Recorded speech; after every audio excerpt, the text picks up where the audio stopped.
Ang tatlong magkakaibigan na sila Tulinog, Tulindoy at Joker. Pakinggan natin sila. Narito na ako sa isang malaking puno.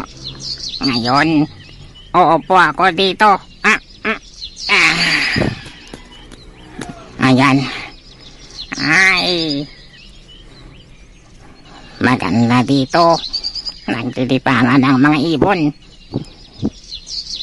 Ang saya-saya nila. Mabuti pa sila. Masaya sila. Pero ako, ito, nalulungkot. Pinaktit kasi ako'y sa bagay.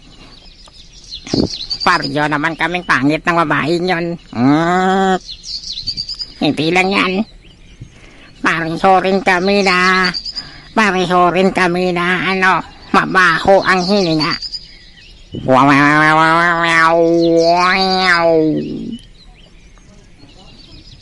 Pero, bakit ka na niya ako pinaktit?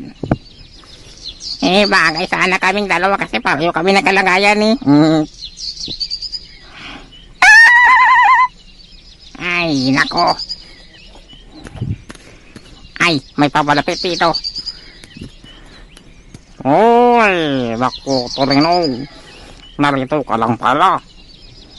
Bakit mo naman ako hinahanap? Pinapatawag ka ni Tulindoy kasi kakain na tayo.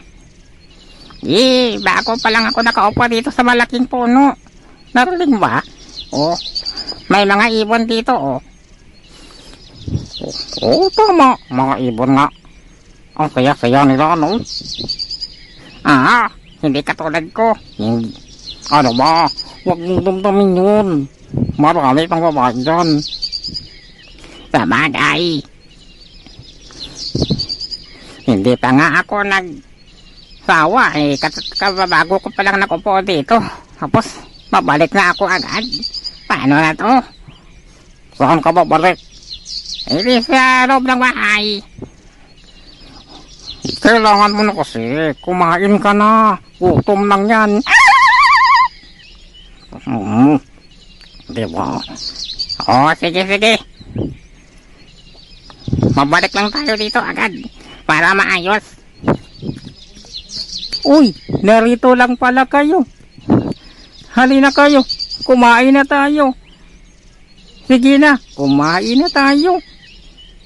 Ay, kasi ang taong ito nagmamatigas pa. Bago lang daw siya nakaupo dito tapos alis naman agad. Ay, oo nga. Ang sige namang makapunta rito parang hindi na aalis kasi ang mga ibon, ayan. Pakinggan natin ang mga ibon. Parang kahit na ako, hindi aalis dito. Pero ang pagkain natin, baka kainin nyo ng aso.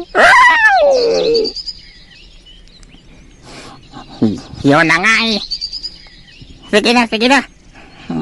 Balik lang tayo dito mamaya. Oo. At hindi lang yan, kailangan na tapusin natin to. Kasi baka hindi tayo manalo kapag lumampas tayo ng 10 minuto. Hindi manalo sa ano? Oo, hindi manalo sa ano? Sa pabahuan ng kilikili. Kasi mas mabaho yung sa akin. Alam ninyo, ang sinong makakaamoy nito ay tatalsik sa malayo. Talaga? Oo. Bakit mo naman nasabi na ganon, ha? Bakit? Kasi kili-kili power to. Nako.